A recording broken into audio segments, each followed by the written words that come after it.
Hey everyone, welcome back. In this video, I'll be showing you guys how to fix the SpareBank one card decline. First, make sure check your account balance and make sure that you have enough available funds.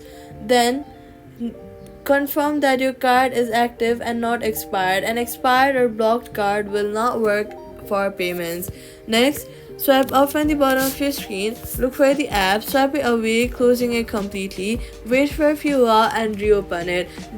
And then try the transaction again. Restart your phone to fix temporary system issues.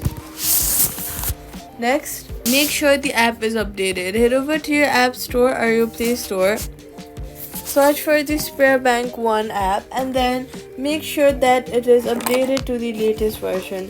Updating your app ensures you have all the latest files and bug fixes, so update it. Then, if your card is still declined, contact SpareBank 1 support because the bank may have blocked the transaction for security reasons. That's how you fix the SpareBank 1 card decline. Do not forget to subscribe for more simple and helpful guides.